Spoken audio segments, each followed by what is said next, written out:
Heyo, welcome into the CHGO White Sox Podcast, presented by DraftKings Sportsbook, America's top-rated sportsbook. Download the app and use promo code CHGO when you sign up. There's Monday Night Football tonight. There is Maction on Tuesday. There's like 27 straight games of football. So download that app today and take advantage of America's top-rated sportsbook. I'm Sean Anderson, the host of the CHGO White Sox Podcast. You can follow me on Twitter at Sean_W_Anderson. Below me is Vinnie Duber. You can follow him on Twitter at Vinnie Duber. He's our CHGO White Sox beat writer, and he has a brand new article up at allchgo.com. And to the, I guess it's my left, but It's my actual right. So it's Herb Lawrence. You can follow him on Twitter at Ecknerwall23. Hello. He's our CHGO White Sox community leader. Today, we are talking all things spooky. Like Vinny said on Twitter, all mummies, Frankensteins, wolfmen, and wolf women out there. Guys, what was your favorite Halloween costume when you grew up as a kid? You guys have one that sticks out in your mind? We talked about this on Thursday, and I said I only. I wasn't there. I know it was brief, but I've only gone as a child as a vampire. So that was the only thing. I was an odd child. Those were by my own choices. Every single year, I was a vampire until like 7th grade, and I stopped dressing up. But yeah, my mom would, want me to do other things, and I was like, nah, vampire sounds like the thing I want to do. I was a very weird kid and adult. Hey, I love that. I said on the show the other day that I talked about a Power Rangers costume, which of course everyone from my generation had when they were a kid. But I regretted to mention, Herb, to you that when I was in 5th grade, I dressed up as Bob Costas for Halloween. Jeez, that's awesome. You get a wig with the hair just like no wig, my hair, but we got a sport coat, that would fit a child of that age. I drew the NBC Sports logo, and my mom sewed it onto the sports coat. Were you doing an impression? No, I was probably just carrying a microphone around. Nice. It would have been way better if you were with him doing the games recently, everyone's doing the meme format where it's like Bob Costas is absolutely just drawing out every single point, and it's always just like super serious. And when Ron Darling's like, yeah, it looks like the Yankees bullpen's warming up. Were you just doing just ruining everyone's bit on the Halloween search? I don't know where I was going. What about you, Sean? I was definitely a blue Power Ranger, like Vinny said. Everyone in that era grew up doing Power Rangers or something. I love the color blue, so I had to be a blue Power Ranger. And then I was an elephant one year. I think I was like 4, and I was in a whole elephant costume. And then I was Woody as well. I was a huge Toy Story kid, so I did Woody as well. Outside of that, I can't remember anything. I was a referee, but a bloody one. Because you were involved in an English soccer riot or something. Yeah, stabbed, shot, something, beat. I don't know why. A weird kid, Herb, as well. Going with the weird kid thing. I think it was 5th grade, and I was like, oh, I want a referee shirt, but it'd be sweet if it was like bloody. I think it was maybe WWE thing, but I don't remember. I think it was just kind of an idea of maybe it'd be scary. Sure. Goes with kind of the whole frightening theme. With your Bob Costas get up, did people ask you, hey, who are you? Probably. Or was I think I seem to remember that the only person that recognized who I was like the parent chaperone at school that day. He was like the only one that was impressed. Everybody else was like, I don't know what the hell this is. I would have recognized you instantly. I would have been like, "Oh, you're a Hall of Fame actor, Bob Costas." Did you also have? I mean, this was too. You could also have the pink eye, Bob Costas. Too early for that. This was still the 20th century, I believe.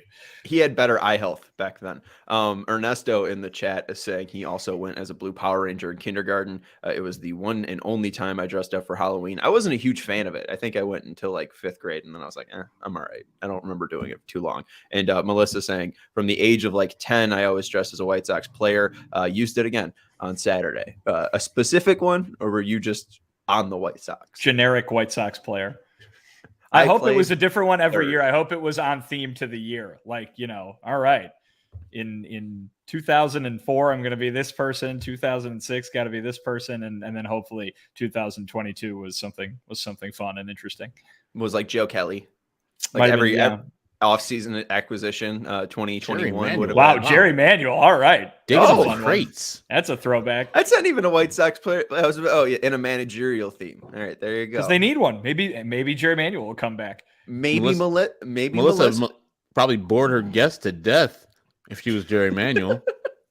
Maybe we could have Melissa as Jerry Manuel. It could be like in the programs. It'll be Jerry Manuel played by Melissa Sage Bolenbach. Like in a playwright.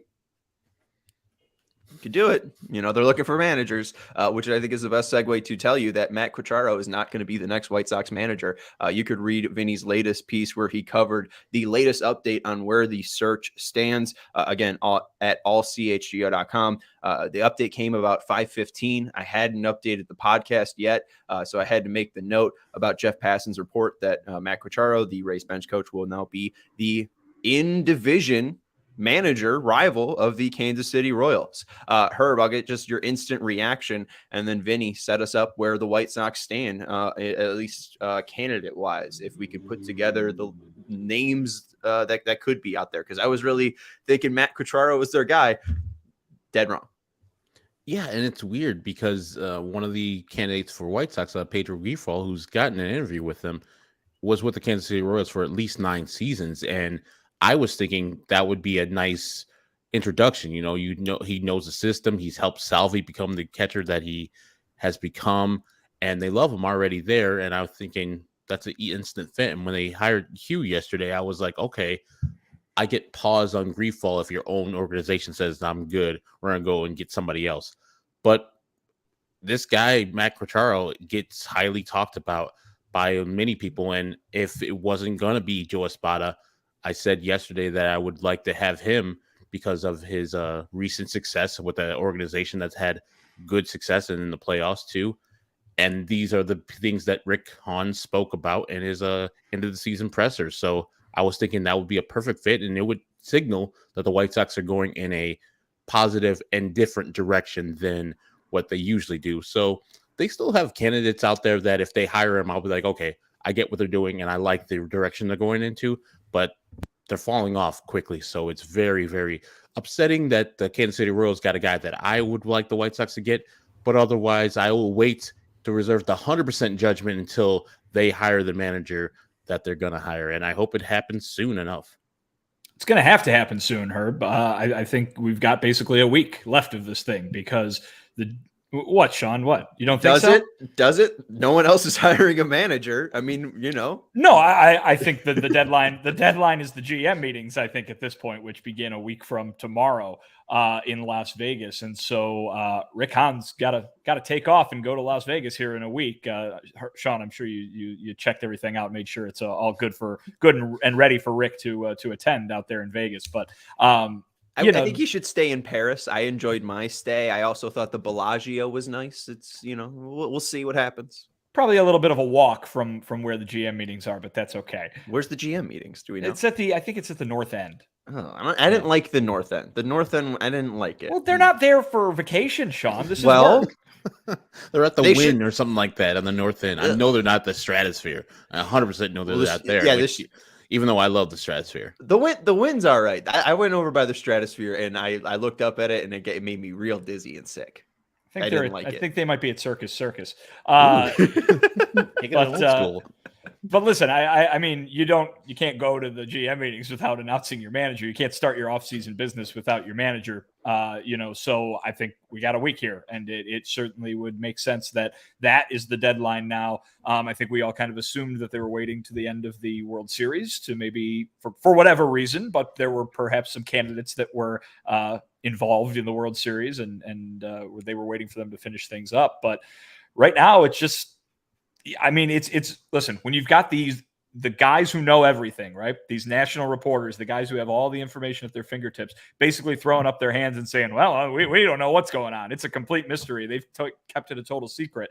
That should show you the way that the White Sox wanted this thing to operate. And I think they're getting their wish in that, at least in that regard, that it has been quiet because what is everybody tweeting? Oh, here's the people that we know that have been reported to have been interviewed.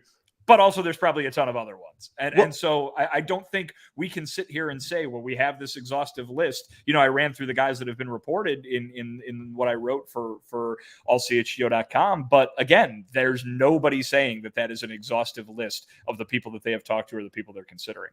What I want to go to is the Jon Heyman tweets, because we got a new guy today. Jon Heyman at Jon Heyman in real one. Jon Heyman at Jon Heyman tweeted, White Sox got permission to interview Yankees bench coach Carlos Mendoza for managing opening. White Sox search has been mostly a mystery. Ozzie Guillen, Ron Washington, and Joe Espada have been mentioned, but none of those three are seen now as especially likely. That was at 8:05 a.m. And then John at 1:27 p.m. tweeted, Royals coach Pedro Grifol also interviewed for White Sox managing job. The known candidates, Grifol, Carlos Mendoza, Ron Washington, Joe Espada, and Ozzie, believed to be a much bigger field, however. So I like how in one tweet he says it's a mystery. Ozzie Guillen, Ron Washington have been mentioned, but none are seem likely. And then he said the known candidates are Grifol, Mendoza, Washington, Espada, and Ozzie. So can't we just eliminate those? Are we still thinking that Espada could be a dark horse? Are we still thinking that Ron Washington might be getting the job? Is Ozzie still a serious candidate? Chicago Dumb says Ozzie's our savior. I mean, I think it goes to show you how little is getting out, right? I mean, and I don't think it's as easy as a lot of folks on social media, people that kind of pay super close attention to this and take every tweet as the gospel. I'm not sure that it's as easy as put all that information together and you have the complete picture, because it just isn't. And I think, what one reporter might be hearing might be different from what another reporter is hearing, or they can't confirm it. You know what I mean? We had the report over the weekend that Espada is out of the running, but maybe these other guys are not as convinced that is the case, or they just haven't been able to confirm it through the same source. Maybe there's different sources. Some are talking, some aren't. This is the world of reporting that frustrates people so much during the offseason, because they're like, why can't we just have definitive information? Because the White Sox don't want you to have definitive information. That's why. And they don't want that information to get out, I should say. And so you're relying on incomplete pictures, and listen, all these folks are trustworthy folks. We should believe what they have to say, certainly, but it doesn't mean that you're getting a 100% crystal clear picture of what's going on. And from what Rick Hahn tells us every offseason, that they operate the best out of the spotlight, when it comes to trying to negotiate for free agents or trying to make trades. They're happiest when they're breaking that news themselves, because it means that the negotiations, whether between player or between teams, went the way they wanted them to go. And I think right now you're maybe seeing an example of this manager search maybe going somewhat the way they want it to go. That being said, we don't know that the opposite isn't true either. And perhaps there is scrambling going on behind the scenes. Perhaps they didn't get their first choice for whatever reason. But again, that's all speculation until we figure out what actually went down. And we're not going to know that until an announcement is made. That being said, that announcement should come within the next 7 days, you would imagine. Yeah, the way that you're speaking, it seems like it would align with what Lucas Giolito thinks. Alex Rude sent me this. This is from the John Boy podcast, the Chris Rose rotation, where he has current MLB players join him, I think, on a monthly basis. And Lucas is one of those players. And this is what he had to say about the managerial search. It's so early. I'm not paying attention to any of the random Twitter talk. Okay. Once it starts to get more serious, it's probably going to be after the World Series. I will start to pay closer attention and maybe, might have conversations with the front office, things like that. But as they like go through the interview process with whoever, and people are like spreading rumors, I'm not really interested in hearing about all that. There is a report.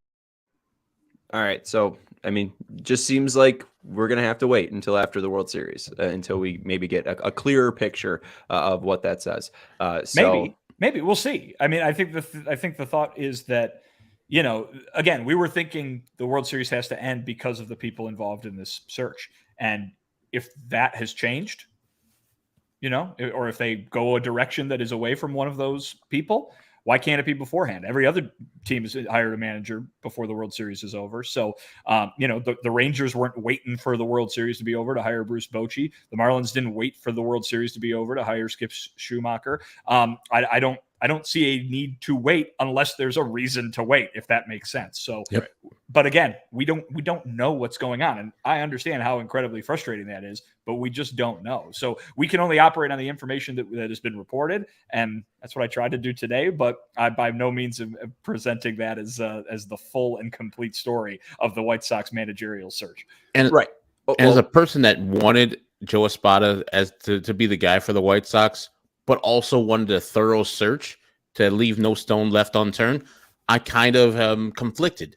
I like the fact that they are interviewing everyone. The news of Mendoza's interview, or the request for Mendoza's interview, is good. It's enlightening. It's a good thing that the White Sox are just talking to a lot of people and getting information and getting ideas. So I can't be too mad of how they're doing and how the process is going so far, because it's exactly what I wanted to happen. Now, the result was Joe Espada, but I can't be both process over results during this season and then fucking throw that away just because I didn't get my guy. So the process seems like it's going well. Yeah. I don't know. I agree with you that if it ends up being Griefel, I don't know if it just seems very odd that the Royals had the choice of either the guy that's been in the organization for since 2013 or the outsider. It just seems odd that you would then be getting what the Royals have picked up. And we had the conversation on yesterday's podcast, are the Royals truly that, consistent contender that Rick Hahn described? And you went through the kind of candidacies and everything that Rick Hahn laid out. I loved what you wrote about Ozzie immediately. By the way, it's just doesn't seem like it's going to be Ozzie Guillen with everything that Rick Hahn said at its end of the season process. But I wrote the same thing 2 years ago about Tony La Russa, didn't I? Well, I mean, yeah. I would just be so shocked. I think that was. I don't think it's not gonna. No, I can't see. I shouldn't say I can't see it happening but the reason I can't see it happening is because it just happened, right? Like this thing that we're talking about that would be so unlikely to happen just happened, and that's why I don't think it would happen again. History won't repeat itself, and I don't think your point on Griefel is 100%. I don't agree with that because I think the whole point is when we heard Rick Hahn say was, they want new ideas. They want non-White Sox ideas. They want outside perspectives. I'm not saying that that's the best one or the things that the Royals do is how every team should operate, but it is different. You know what I mean? I mean, maybe the Royals want the same thing. The Royals are like, all right, listen, maybe Pedro Griefel is the Royals' Miguel Cairo. You know what I mean? Where it's just like, all right, good job. You deserve us talking to you, but we need something new. And maybe that's what the White Sox are thinking when it comes to Cairo. Like, hey, Miguel Cairo, you did a great job. You impressed us with what you did at the end of the season, but we would like something new and different. So let's try to do that. I don't know what Herb did that the Sirens are coming after him, but yeah, they wanted to break up that Miguel Cairo conversation for sure. But at the same time, Miguel Cairo is one of the only people that we know is got an interview for this job, so we have to bring him up. I mean, we could probably. Ozzie got an interview. Ozzie at least showed up to 35th and Shields to talk to somebody, just because Ozzie is so connected to the media, and the media has that report. I mean, his current employer has that report on their website. So I'd be pretty shocked if Ozzie didn't get an interview. So I think that the two that we could say that for sure got interviews are Ozzie Guillen and Miguel Cairo. But I guess the wording that I just like when Jeff tweeted out what he said, he's adored among players. This is talking about Quatraro. He's adored among players, coaches, execs, and is regarded as the ideal type to shepherd the Royals' young core. And it's like, what makes Pedro Grifol stand out so much that he's going to be better with a veteran core? I haven't seen anything that really points to that. And also, who knows that young core? Well, Pedro Grifol's been in the system since 2013.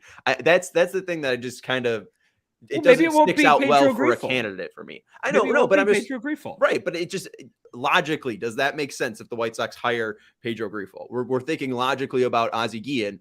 I'm just seeing if we could eliminate him. I feel not eliminate. No, you can't until the hire's made. You can't eliminate. Come on, anybody. It's more fun to eliminate them. I know, but you're just going on guessing. You're just playing a guessing game right now. All right, and I lost last time that we played that guessing game. That's two times. You said it'd be Espada. You said it'd be Quatraro. Now you're going. You only got one strike left. Who's the next stake I'm going to put it in? I have no idea. I think you've eliminated Pedro Grifol. It sounds like logically it just seems Kevin Longy. Is logically that's I don't know. I think Carlos Mendoza is going to gain a lot of fan traction, seeing that a lot of folks just because. Oh, bench coach for the Astros, bench coach for the Rays, bench coach for the Yankees. Why not? You know what I mean? Like it's the next guy, he's next in line kind of thing. I'll say this about Kevin Long, because you said this at the start of this whole thing. Boy, you'd really love to have Kevin Long as your hitting coach, right? Does that mean you'd like to have Kevin Long as your manager? I mean, it can't hurt. It can't hurt to have that offensive, mind going to a team that needs a lot of help offensively, sure. But he's not going to be hitting coaching. Well, he's going to be managing. When you mentioned Grifol, you brought up the Elvis Andrus quote about being a good communicator. I haven't really heard anyone bring up that someone's a bad communicator.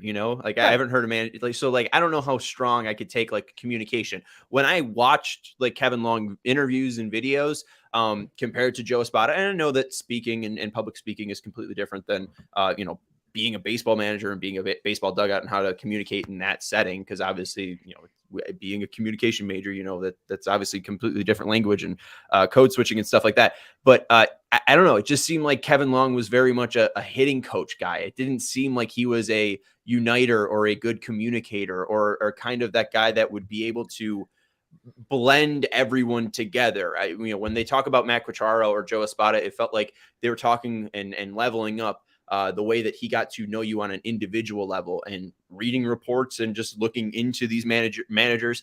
The Kevin Long thing, it's just really that he's done a great job with great talent. Going to 4 World Series in the past 10 years with 4 different teams, Nationals, now Phillies, Mets, and then Yankees. Yeah.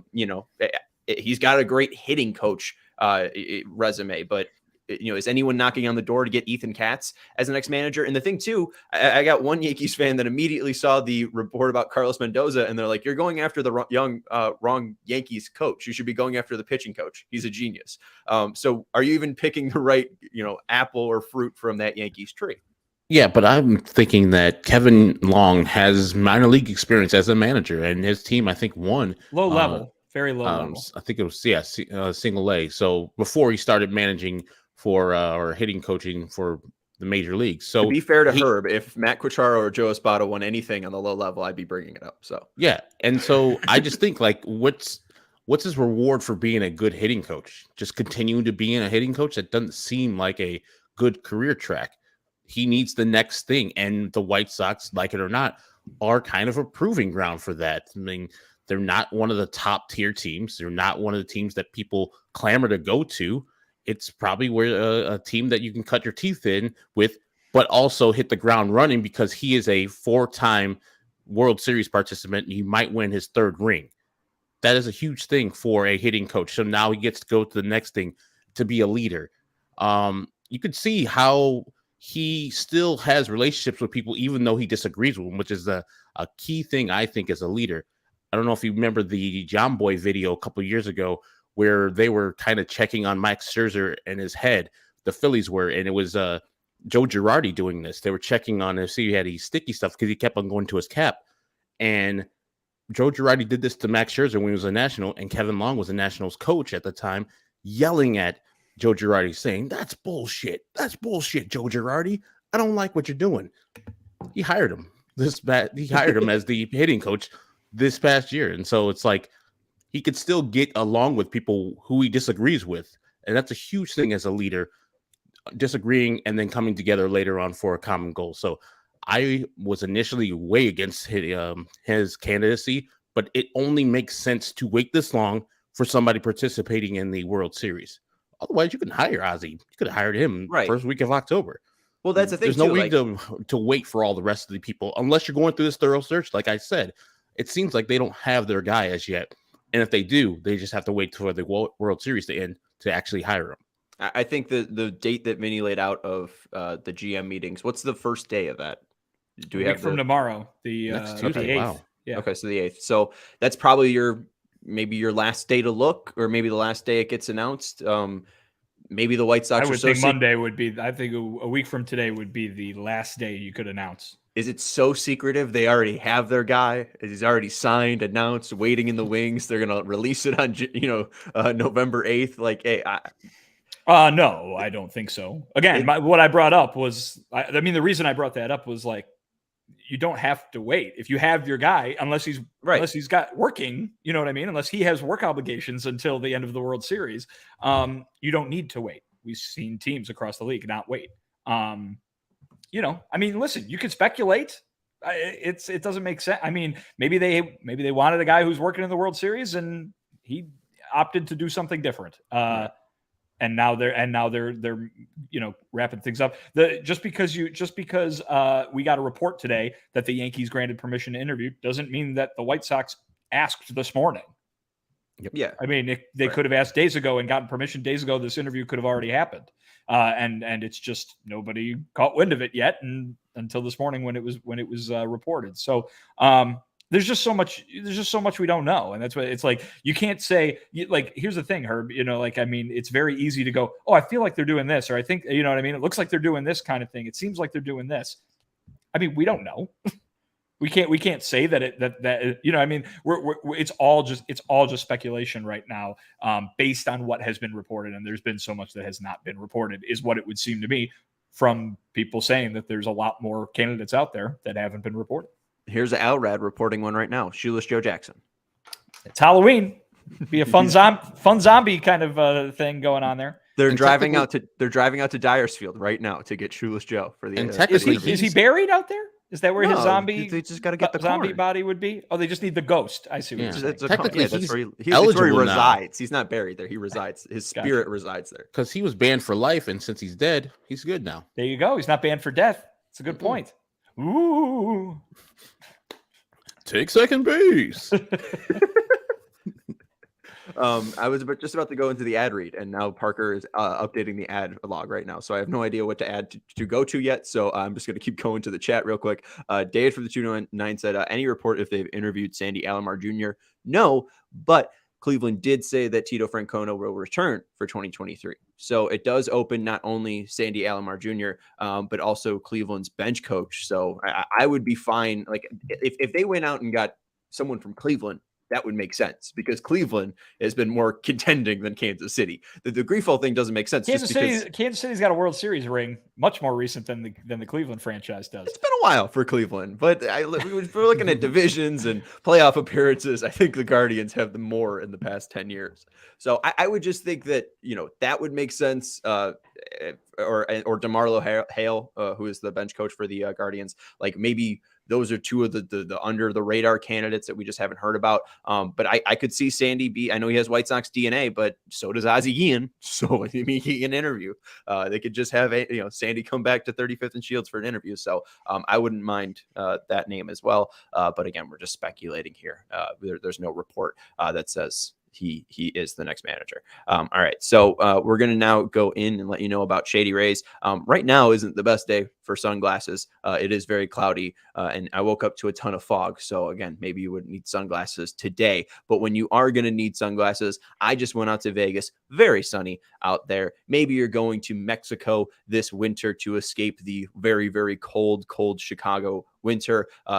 pick up some Shady Rays. Shady Rays never understood why sunglasses were so expensive, so they set out to change it. You don't have to break the bank for quality sunglasses this fall because our friends at Shady Rays have you covered. Shady Rays are premium polarized shades featuring world-class optical clarity, substantial durability, and styles catered to everyone and every lifestyle. The best part about Shady Rays, they have the most insane protection program in all of eyewear, lost and broken replacements. If you lose or break your shades on day one, they told us that they will send you a brand new pair, no questions asked. If you drop them in a lake, off a cliff, anything, they'll replace them. I am very bad at managing where my sunglasses are, and I am very prone to breaking them and losing them. And if I made a quality investment in sunglasses like Shady Rays, I would be very, very, very calm knowing that I have this great insurance plan with these sunglasses. Again, over 200,000 5-star reviews.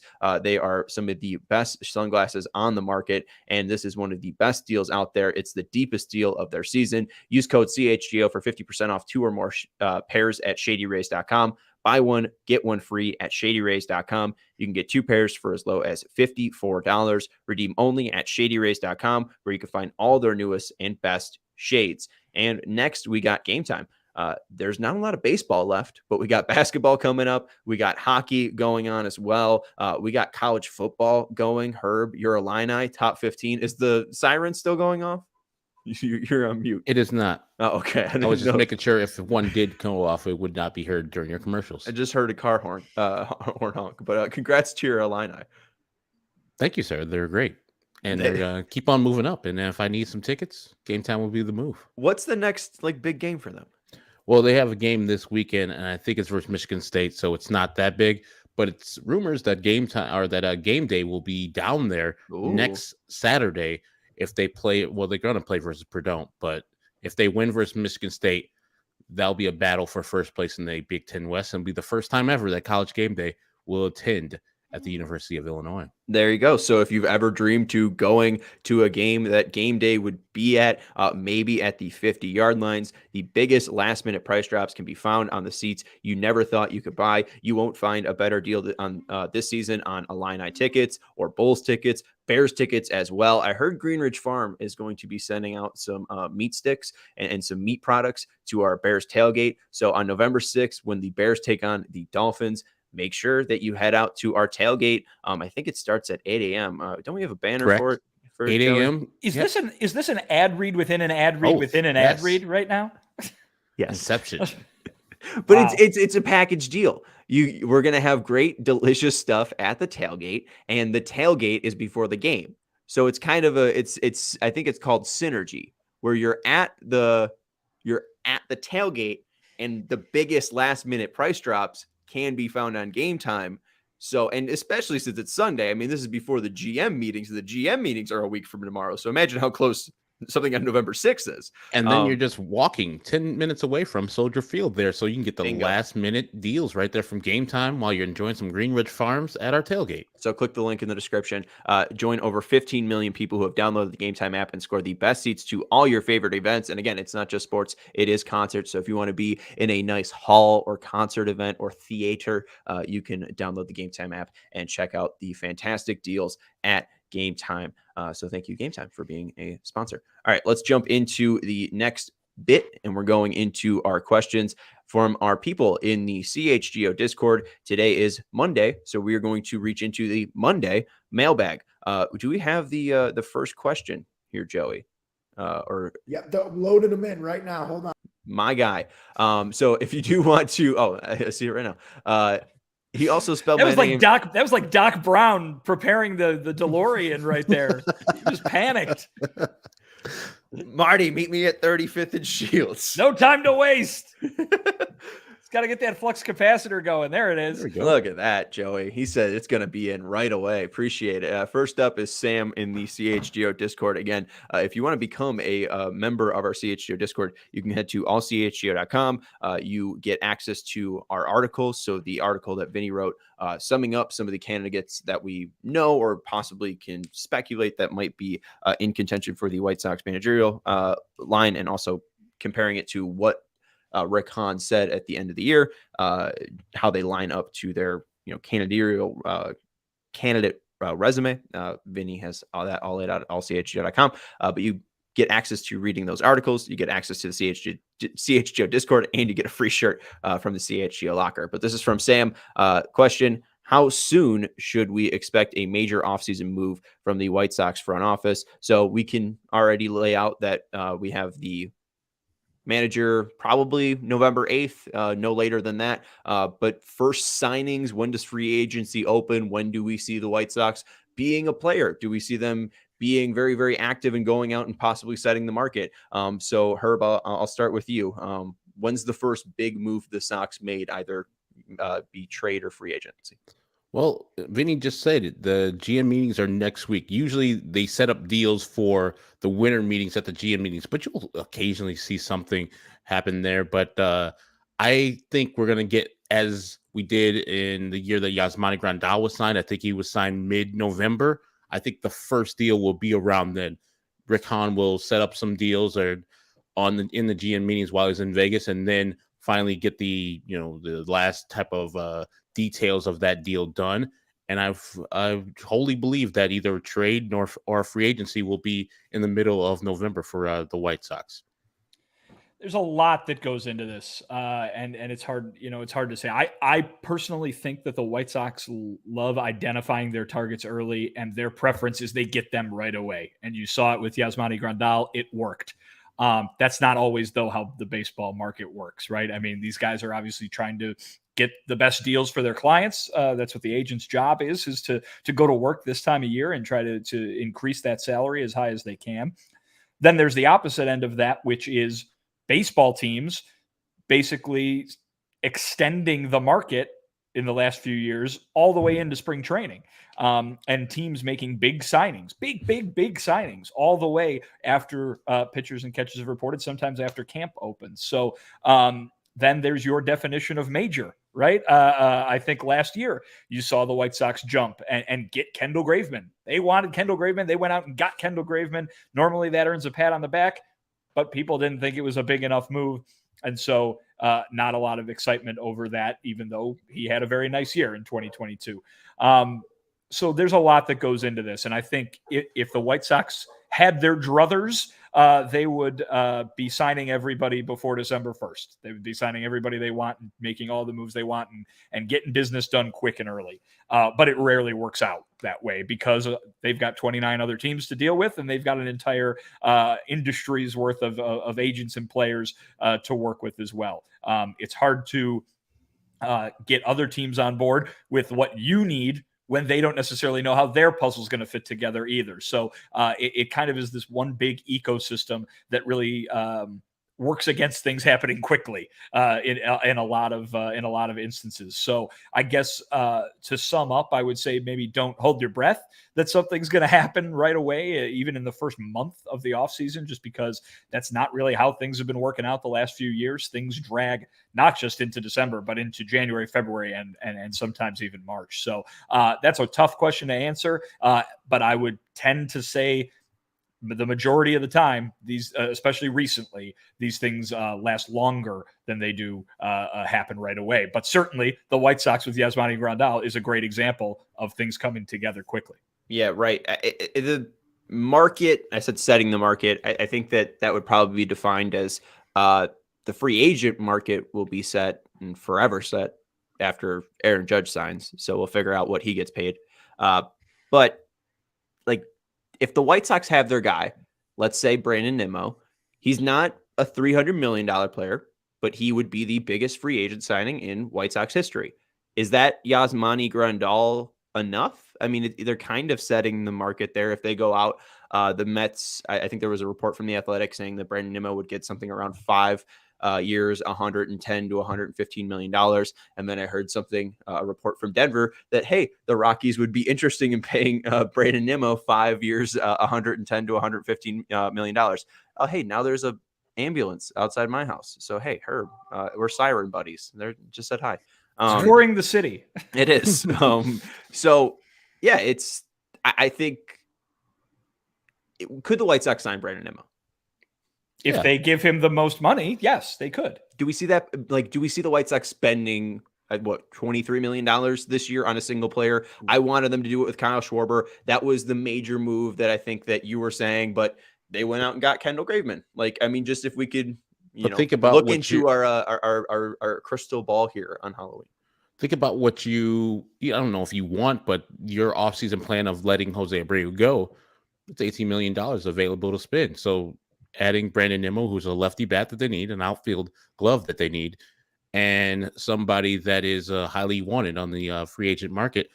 And as Vinnie said, they do go after their guys once they identify them initially. Like, okay, we got our targets, and then they'll pick up at the end of spring training, and they can get all the rest of the players that they seek out later. But I don't see the White Sox and money being a problem. Yes, they have not traditionally signed anyone past the $100 million mark, but I think they understand they're in a time crunch with this year being one of the last years of the window being open, and they need to go and get whatever player is available out there that can help them, that's not going to break the bank too much. Brandon Nimmo for $23 million to me is way too much, but it's not my money. If they sign him, I'm like, go ahead. It's not my money. It's a great signing then. Can I help with a Brandon Nimmo, stat? Yeah. Since 2018. Which one? Which acronym? It is seven-letter one? No, it's a 3-letter one. Okay. It's one that I think Vinny's used in an article before, so I'm not using anything crazy here. We know this one. We love this one. Since 2018, that's just a year. That's not a stat. Since 2018, the only outfielders with a higher weighted runs created plus than Brandon Nimmo are Mike Trout. Yep. Aaron Judge. Yes. That's it? No. There's more. Nomar Mazara. No. Mookie Betts, Bryce Harper, and Juan Soto. Those guys are all pretty good, Sean. Those all guys are probably about $300 million. What happens when we doesn't that seem White Soxian to get a $300 million worth of production for $115 million? It seems smart. I mean, sure, I guess. I don't know. Listen, they've got to blow these guys away, right? I mean, that's how you sign somebody, and that's how you sign somebody quickly. It's what they did with Yasmani Grandal. It's what they attempted to do with Zach Wheeler. Didn't pan out that way, but they did offer him more money than anybody else did. Mm-hmm. I mean, that's how you do it. And so if you want a guy, that's how you go get it. Thing is with the White Sox, as we've talked about 8 million times over the last few weeks, is they've already given money to their guys. They've already given money to Eloy Jimenez. They've already given money to Yohan Moncada. They've already given money to Luis Robert and Tim Anderson. Is that going to prevent them from giving money to somebody else? We'll find out. I think it's very easy for everybody to say, just spend more. The payroll's pretty high. It was a top 10 payroll already. I'm not saying like Herb said, it's not our money. They do it, whatever. But don't expect them to do something that you already know is unrealistic. If it's unrealistic, though, like they haven't made that signing, but they've been competitive or quote unquote competitive or had the seat at the table, to use Rick Hahn's quote of, being at the seat for Manny Machado. Bryce Harper said that he liked their presentation, and clearly they made an offer to Harper, or at least, were interested in Harper. You mentioned Zach Wheeler. That would have been $100 million. They never made that signing. So why does that cash come off the check, or why does that cash come off the table? All those discussions were held before they signed their internal guys to all these contract extensions. I'm just saying that listen, the money adds up in whatever way you want it to add up. The one big thing you have to remember, the one big thing that this comes down to is, do the White Sox want Brandon Nimmo? I mean, you want Brandon Nimmo, but do the White Sox? And so if it's like, White Sox, why aren't you going to get Brandon Nimmo? Maybe they don't want him. And that's fine. He's good. What I mean? He can. I said Kyle Schwarber was good. He's also good. Yeah, that's true. Would have been a bad signing. Listen, the production is good, but it's not just about that. They have to want to give these guys that money. And if they don't they identified Yasmani Grandal as the guy they wanted to give the largest free agent contract in team history. They identified Zach Wheeler as a guy they wanted to give that money to. They identified Liam Hendricks as a guy they wanted to give that money to, right? And they certainly identified Manny Machado as a guy they wanted to give that money to. But some of those were successful and some of them weren't. And now you have to continue putting the puzzle together, even though those guys said no. You can't just, hold it and say, oh, well, the next time a $300 million player comes around, we'll give him that money. It has to be a guy that they want. You know what I mean? It's not our money. And you got to remember that it's just because you want to spend it on somebody, and I say you royally, doesn't mean that they want to do the same thing. Well, and that's why I'm not entertaining Judge. I mean, Alex says we can't get Judge because Jerry is the owner. I don't think you're going to get Judge because Rick Hahn's the GM and Kenny Williams is above him too. Because, and hey, maybe this is very White Soxian to give the 30-year-old a ton of money, and bring like Manny Ramirez, Ken Griffey Jr. I don't think Judge is like that. I just don't think the White Sox would make that big of a splash just because he is 30 years old. But Brandon Nimmo, who is just a little bit lower, is around that same age where they invested in Yasmani Grandal and Liam Hendricks. So that's why I think it would make sense is, and obviously that's just when guys become free agents in the MLB, but he's a left-hander, plays great defense, gets on base, very similar to Yasmani Grandal, but plays right field. Doesn't switch hit, but plays right field. I like the Jared's comment where it says what seems White Soxians is to think that you can get $300 million for $110 million, but they have to play that way. I mean, they haven't gone above and beyond. I mean, people haven't signed their deals. The Wheeler thing, he signed with a team that gave him less money. So the White Sox, it's not the willingness to go there. They don't swim in the $300 million waters. They haven't. And I wouldn't necessarily want them to go for a Judge because it doesn't solve a lot of their problems. It solves the home run hitting problem for one guy, for one spot in the order. But is that enough to get him over the top? I know the White Sox and how they operate. If they sign one $300 million guy, they're not continuing that trend. That's the end of spending. Then they'll go on the margins for all the rest of the people. With the Brandon Nimmo things, they can sign him and then fill in with major league talent that is acquirable and not that much money and not breaking the bank. Aaron Judge breaks the bank for the White Sox way past what they want to spend. And I don't know if the White Sox are winning next year just because they get Aaron Judge on their team. Yeah, the one thing that I thought didn't. Right. The one thing I did think it was interesting that Rick Hahn said that was the players and the front office have to earn the fans' trust back. I just think if you go out and spend some money, that would earn some trust back. And I don't know if, money does equate trust, but yeah, I don't know. Maybe I think winning games probably earns that trust back. That's that would true. be my thought on that one. Fair.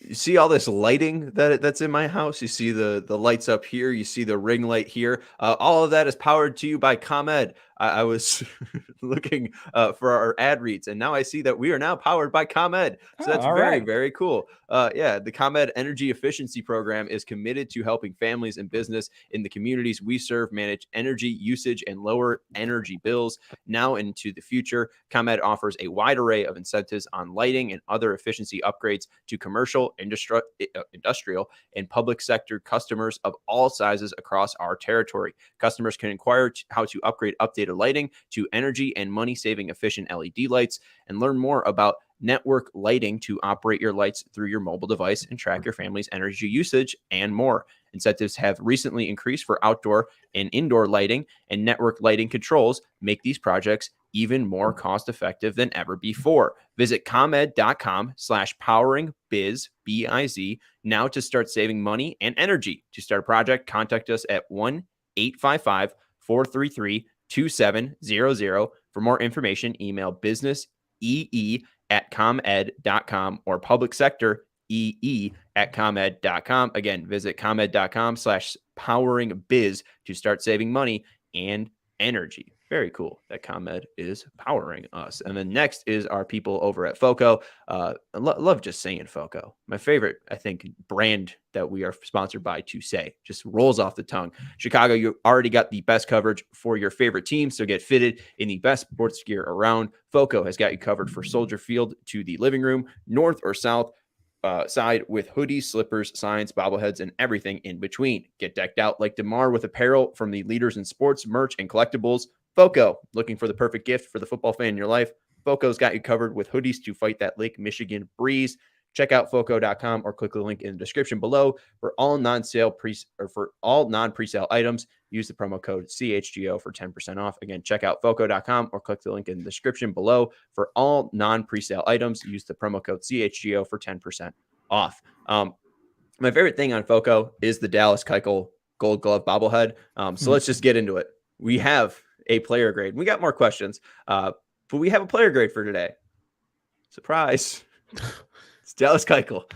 Results, we agreed. Herb said F-. Vinnie is on our side. He's saying F. And again, we can't give F pluses or F minuses.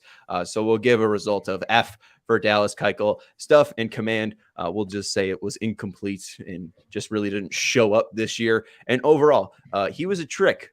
He wasn't a treat. Joey, he failed, and I don't know why you said treat. I said trick in Slack. So that was a complete trick of a year from Dallas Keuchel. Thanks, Dallas, for nothing. Yeah, he just struggled the whole year. I mean, a 2 whip is just unheard of. The man was just 1-to-1 on walks and strikeouts, 2020. And I wish we could go back to 2020 with him, because that's the year that he dominated for the White Sox, signing that contract right after Yasmani Grandal did. I felt that offseason was a great offseason for Rick Hahn. And when Dallas Keuchel committed, I was like, he's not the Cy Young Award winning Dallas Keuchel that we're getting. But I was wrong. In 2020, that man was filthy. He was absolutely much better than we expected.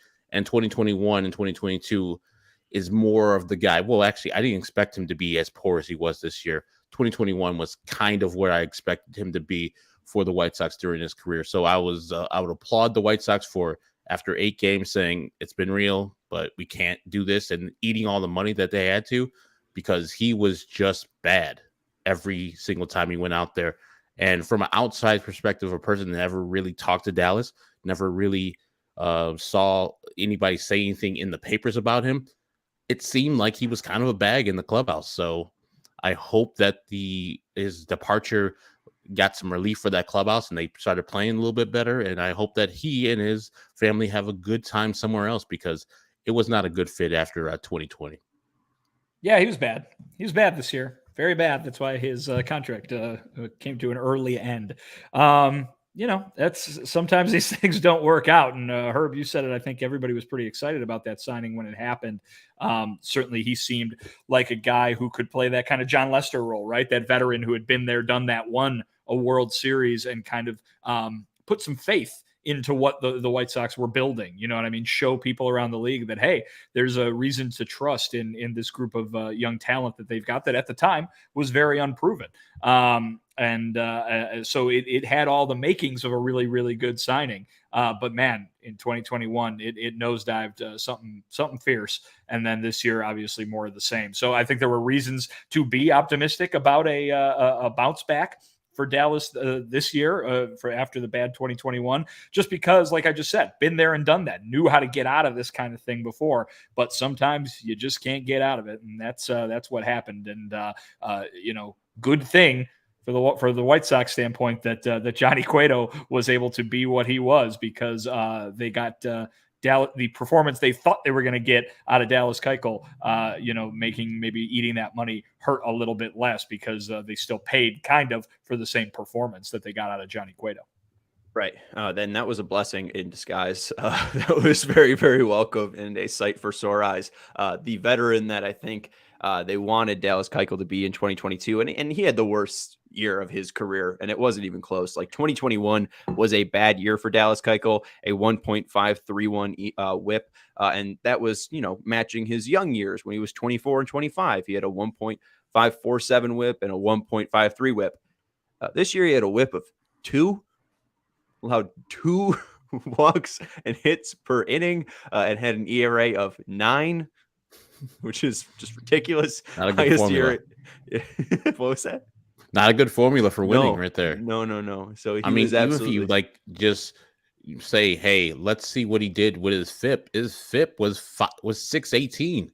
So he was bad, even though it wasn't as bad as a White Sox with his almost 8 ERA, but his FIP was still 618. Well, and to paint, my homerism and to paint my red assery, Herb, I want to paint a picture for you for the old score head in you. We had the on-air, the on-air production studio, right? Yep. Then you had the on-air studio, then you had Russ's studio, and then you had the cutting room, right? Yeah. So I was in the cutting room doing the Bulls game, and in Russ's studio was Chris Dickens, and he was doing the Bulls game. And I was on Twitter because Bulls games were very, very easy to do. And it was the Bulls and Pistons, and the Bulls were winning. So I didn't pay too much attention. And I was on Twitter. And then at 6:51, Jeff Passan tweets breaking left-hander Dallas Keuchel and the Chicago White Sox are in agreement on a deal. Sources tell ESPN. And I started printing as much paper as I could, which I regret, of that Jeff Passan tweet, just a screen print of it. And I just kept giving Dickens like every 5 minutes a piece of paper that just said Dallas Keuchel signs with the White Sox. I was so excited for them to get Dallas Keuchel. It sucked that it turned out this way. But hey, that's how it goes. And I think there's some embarrassing takes from Herb from the 2022 preseason of how good Dallas Keuchel is going to be on CHGO.com. What a terrible prediction that was. I wanted the guy to be great, but it did not happen. It did not work out for Dallas Keuchel to have his bounce back season. But like you, I was traveling back from the city to St. Charles, where I think it was around Christmas. So my girlfriend at the time, now fiance, we're going to her mom's house. They went shopping for Christmas stuff, and I did a Locked On Sox by myself in her bathroom, just pacing, and it's like, yeah, I can't believe the White Sox got Yasmani Grandal and Dallas Keuchel. Here we go. I was hyped up, and the 2020 performance, I think, made the contract actually fine because he had such a dominant year in 2020 and helped that team to the playoffs. The other 2 years, he just ran out of steam and was hurt mostly 2021. I'm sure he probably was hurt in 2022, but he's a guy who is a gamer, wants the ball, and was just not good anymore. He just ran out of steam. Sometimes those things happen. I know you're not saying that the Yasmani Grandal contract's bad, but if you're saying, the 2022 season where Dallas Keuchel gets you 11 starts, that made the contract worth it, then I think Yasmani Grandal's 2020 and 2021 made that 4-year contract worth it. I've already said the Yasmani Grandal contract is an underpayment for what he did last year and what he did the year before. Yeah, the bad year in 2022, I don't think it was going to be a thing. I think in 2023 he's going to bounce back to be the real guy. But yeah, if you look at metrics and if you say that WAR and wins are a certain amount of dollars, he killed it last year in 2021. I'm just afraid that those injuries are just so serious. It just seems so scary what he went through in 2022 that I don't know, they might just be career dampeners. Let's go to the final mailbag questions. This is coming from our guy Clark. Mailbag question. Oh no, we got to go to Anthony's first. Anthony, the question, Anthony Shulo, commenting on our Discord saying, "Okay, boys, let's hear it. What Halloween candy best represents the 2022 Sox? I'm going candy corn, colorful and appealing at first, yet ultimately bland and disappointing. Do we have candy recommendations for the 2022 Sox?" Yes, Milky Way. Milky Way is the initial candy bar of the Mars Corporation. Then they went on to make Snickers and then Three Musketeers. The White Sox are Milky Way. It's good. It's nougat. It's caramel. It's chocolate. The Yankees, the Astros, those are Three Musketeers and Snickers. They're always at the top. They're always champions. And Milky Way thinks, hey, I should be up there with my brethren. I'm the oldest of them. I am established. But no, it's trash. Milky Way is always trash. You're expecting something delicious. You got nougat, you got caramel, and chocolate. You're like, okay, what are we missing?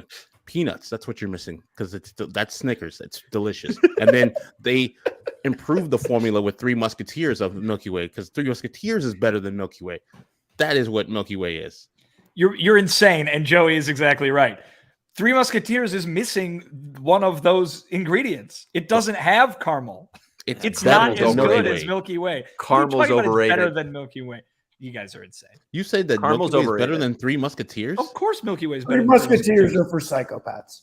I don't even dislike Three Musketeers. I'll tell you, this is my Three Musketeers thing. They're fluffy. When I was in high school, they came out with vending. We never had vending machines in our high school, and instead of like pop or something normal, they installed vending machines that sold like bottled milkshakes that were all flavored to candy bars. Oh, and one of them was Three Musketeers. And a Three Musketeers milkshake is not something you want, especially out of a vending machine. You have no idea how many days it's been in there. It was It was bad. It was bad. So I don't know if I have an answer for this. Yeah, I think what you're going for is something that you think is going to be good, and then it ends up being disappointing. But it should be something that isn't terrible. Like I saw somebody say circus peanuts. No. That's like I don't even know who was the worst team in baseball this year. The Nationals. It's like circus peanuts are like if the Nationals could only play with one player. Like that's how terrible. That player is Cesar Hernandez. Yeah, that's how terrible circus peanuts are. So Joey, what the hell? This is an image from SpongeBob. Might be before your guys' time. This is like I remember it. There's maybe the great patties. The new manager comes in and he's like fabricating how they're making the Krabby Patties. That's what it reminds me of. Just this weird inside of gray. Sorry, Herb. Is it when Way. Yes, I got SpongeBob? Hey, Herb, no, Joey. Is it when SpongeBob and the the Krabby Shack? What the fuck? The Krusty Krab. Krusty Krab. Is it when they sell out? Because the episode's called Selling Out. It is called Selling Out. It is called Selling Out. That's crazy. You just saw that on my screen share, but okay. I did. Milky trash and Snickers is great. I'm going to say that here's what I'll say about the White Sox. This is my White Sox candy comp, okay? It's banana Laffy Taffy. Because all the other Laffy Taffies are good and you're happy to get it. And so banana, Laffy Taffy. Like, okay, I like Laffy Taffy, but then you get banana and you're like, banana's the best one. Banana doesn't. Banana's the best one. Banana makes terrible candy. That should pop up on some sort of like personality test that puts you on a watch list of some kind. I'm on best one. Many different. They have a red or a pink, right? Like, come on. It's too. There's too much acid in that mix, and it doesn't taste like banana either. It doesn't come close to banana. If you're going to be bad or you're going to be off of banana, make it good. I love banana good. I love banana runts. That's my favorite little piece of runt. Throw those in the garbage all the time, or put them on the side for everybody else to have. You compared it. You brought up circus peanuts. What about dots? Oh, dots are a thing you can eat. Circus peanuts is is building material. But are you ever excited about dots? Like they made dots better. They're called fruit gushers. Yeah, gushers are good. Yeah, I don't know. Like dots are kind of. I don't know. All right. Keeping on the candy theme.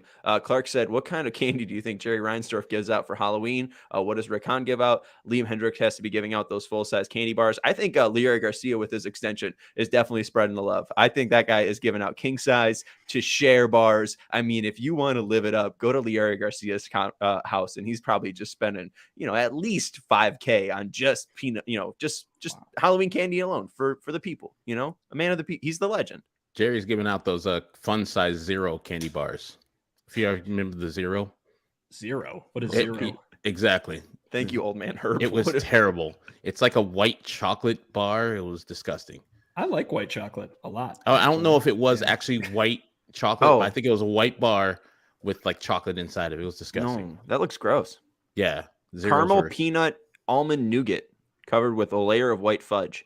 Yeah. Oh, I remember this. Yeah, that's not good. That's what Jerry gives out.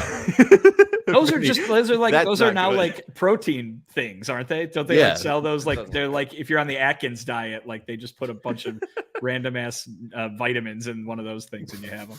Do you guys have a vote for worst candy bar? I would say Almond Joy or Mounds because it's the same thing. But Mounds are worse because they're no almond. Mounds have coconut. Almond Joys have almonds. They're not the same thing. They're both coconut. No, they're not. There's no coconut in Mounds? I thought there is coconut in Mounds. I thought the only difference is coconut and almond. A big almond in there. Almond Joy has coconut? I don't know. I don't eat those. I'm pretty sure Almond Joy has coconut. I don't eat them because they're gross. I don't eat either of them. I don't have a worst chocolate bar or a worst candy bar thing. I just don't. If it's bad, I don't want it. Just keep it away from me. I want only good things. So my favorite's Crunch Bar. Crunch Bar is my go-to fave. Classic. Yeah, I love Crunch Bar. Yeah. Classic. That's my thing too. We bought and I think Clark ended up asking too, what are you guys giving out? So I got a bag of Butterfingers, mini Butterfingers, 100 grand, Crunch Bars, and Baby Ruth. And the only reason I bought it was because Crunch. I like Baby Ruth too. Baby Ruths are good too. Butterfingers are too much. I think they hurt my teeth. I love 100 grand also, but 100 grand takes like one fun size 100 grand takes about an hour to eat. Oh yeah, a lot of caramel. Yeah. Yeah, I don't like caramel, but my favorite caramel one is 100 grand because they did it right with that one.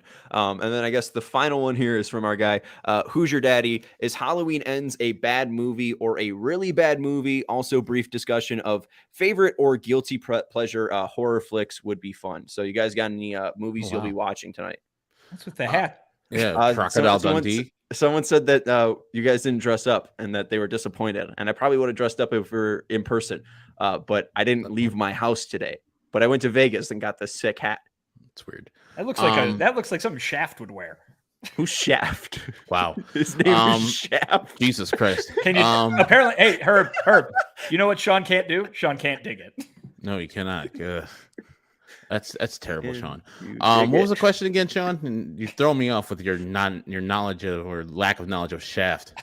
What is Shaft? What do you mean? What is Shaft? It's a movie. Isaac Hayes sang the theme song. Yeah. Okay, in 1971. Yeah, and then they did a remake Shaft with cool Samuel L. Jackson. Shaft looks cool as hell. I'm Shaft. Your hat. He's sick. You know who Shaft is? Shaft is a bad mother. Shut your mouth. Shut your mouth. Just talking about Shaft. Halloween Ends, I don't know what it is, but I understand that Halloween and Jamie Lee Curtis's character has been around her brother forever and hasn't killed him yet. I mean, I know she cut his head off in the 20 Halloween version, but be better killers. This fucker is going around for 40 years now? Burn him. Do something else. It's a bad movie if you can't kill that guy who's already been dead 20, 30 plus years. And then my guilty pleasure movie is Ichabod Crane. I think it's called The Lonely Toad or some shit like that. It's a cartoon. A Disney movie. Yes. Describing the adventures of Ichabod and Mr. Toad. Oh, just so great. Just an awesome movie. The Headless Horseman. I love that. Yeah, it's a guilty pleasure and it's a great movie. You did? Yeah. You guys are an really awesome movie. Tune. It's on point. It's on theme. It's Halloween. No, I'm not I don't like horror movies. I don't like when people try to make Halloween serious, I'm scaring you. It's serious. You're supposed to be afraid. It's a holiday. It should be silly. And so I like goofy things. Shaun of the Dead is great. Ghostbusters. I like a Halloween thing that is funny. I want a horror comedy, if you will. And just putting this in there, our guys Yumper and Swo at the show also have 31 days of Halloween movies. So they're more movie centric. So you can ask them too if you're so inclined. Yeah. The scariest movie I ever saw was Stand By Me. So I'm not really in for horror movies. Wow. Yeah. I'm not big on those. So I'm with Vinny. Give me a little funny, haha. Give me a little Bill Murray and when you saw Ray Brower, you were scared. Who? You said Stand By Me. Ray Brower, yeah. He's the kid who died and got hit by the train. Oh, yeah. No, I didn't realize. I didn't know the character's name. I just remember it as the dead kid who got hit by the train. And if it was me, it would be Vern, too, because he would have been dead on those goddamn tracks. It was Vern he was Jerry O'Connell. Oh, yeah. Chubby kid. Yeah, that was sitting on the tracks. I would have picked him up. Gordy was too good for him. I will say this, though. I do love Stranger Things. So I think that kind of counts, right? That kind of counts. Yeah. You watch all the seasons? Oh, yeah. The third one's the best because it's the most ridiculous and goofy. I stopped after season 1. You got to get through too 3. Goofy for me. Got to get to 3. It's crazy. Yeah. You Stranger Things guy, Herb? I watched the first season and never continued. Oh, wow. It's just not my thing. It's good. Not my thing, though.